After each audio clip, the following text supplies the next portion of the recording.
نفس‌های ریال ایران به شماره افتاده. ریال 37% از ارزش خود را در سال جاری از دست داده است. قیمت دلار که از هفته گذشته در ایستگاه 1500 تومان لنگر انداخته است، عصر روز شنبه از مرز 1550 تومان گذشت. به نوشته خبر آنلاین، نزدیک به علی لاریجانی، رئیس مجلس شورای اسلامی، نوسانات قیمت ارز سبب شده تا ریال در بازار کالاهای وارداتی و لوکس مانند لپتاپ، طلا و ساعت عرضه را خالی کرده و جایش را به دلار آمریکا داده است. همین منبع خبری با اشاره به اینکه در 5 ماهه دوم سال جاری رشد 30% قیمت‌ها و رسیدن نرخ تورم طبق آمار بانک مرکزی به مرز 20% اتفاقی بود که بر حذف ریال از بازار مبادلاتی ایران و جایگزینی دلار به جای آن صحه گذاشت. رضا تقی‌زاده، کارشناس مسائل ایران و استاد دانشگاه، در گفتگو با صدای آمریکا تبعات جایگزینی دلار به جای ریال را چنین ارزیابی می‌کند. در کوتاه مدت افزایش قیمت‌ها غیر قابل اجتناب است. در میان مدت سرمایه‌گذاری خارجی که وجود نداشته تقریباً با اطمینان خاطر بیشتری از دست خواهد رفت. یعنی حتی رغبت ایرانیانی که پیش از این پولشون رو یا داراییشون رو به عنوان دارایی اندک به ایران منتقل می‌کردند و به خرید املاک یا سرمایه‌گذاری محدود می‌پرداختند، از این کار منصرف می‌کنه.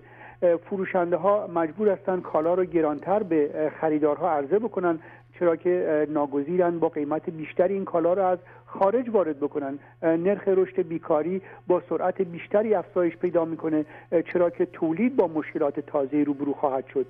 گفته میشه که کاهش ارزش پول ملی شاید به نوعی به افزایش صادرات کمک بکنه، ولی ما کمترین نشانه‌ای در طول ماه‌های جاری در اختیار نداشتیم که حاکی از پشتیبانی از این نظریه باشه و تقویت بکنه سیاستی که گفته میشه بانک مرکزی عالماً آمدن به دنبال اون هست، یعنی افزایش صادرات. نه، دولت به علت کمک نکردن به افزایش تولید ملی و در شرایطی که اقتصاد ایران از بحران رنج میبره چاره‌ای جز کاهش پول ملی برای تأمین کسری بودجهش نداره و حالا چون این کسری بودجه رو از طریق کاهش ارزش پول ملی از مردم و مصرف کنندگان دریافت میکنه، سیاست نابخردانه‌ای رو معرفی میکنه به عنوان توجیه اون چیزی که در هر حال اثر تخریبی بر اقتصاد ایران در دراز مدت خواهد داشت. محمد حسین نکویی مهر، معاون وزیر صنعت، معدن و تجارت، ظهر روز شنبه در گفتگو با خبرگزاری فارس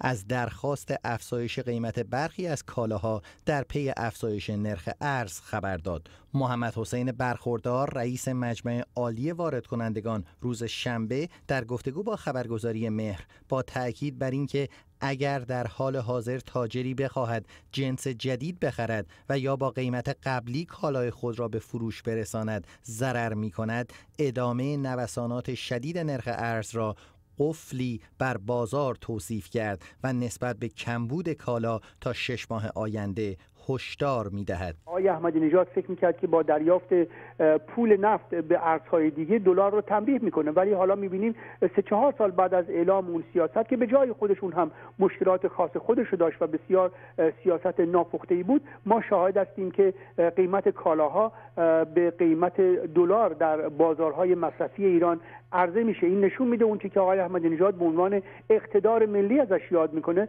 تا چقدر صحت داره و تنبیهاتی که علیه دلار اعمال کرده چقدر به نتیجه رسیده. دلار حالا در بازارهای داخلی ایران قیمت کامپیوتر و یخچال و تلویزیون رو عرضه میکنه و تا چندی دیگه یقینا اگر همین وضعیت ادامه پیدا بکنه قیمت همون نون و گوشتی که با قیمت نفت صادراتی خریداری میشد و سر سفره‌های مردم میرفت هم با قیمت دلار عرضه میشه، چرا که پول ملی ارزش خودش از دست داده. خبرگزاری فارس به نقل از امیر سیاح، کارشناس امور اقتصادی، وضعیت موجود را سردرگمی دولت در سیاست‌های ارزی و قصور مجلس شورای اسلامی در تنظیم بازار آشفته دلار ارزیابی کرده است. اون چیزی که در ایران امروز اتفاق میفته نتیجه مستقیم سیاست‌های اقتصادی دولته، ولی دولت بخشی از یک نظام وسیع‌تری است به اسم جمهوری اسلامی که مجلس بخشی از اون هست. مجلس در هر حال میتونست در مقابل بعضی از سیاست‌های دولت ایستادگی بکنه. حتی هفته گذشته که جلسه خاصی برای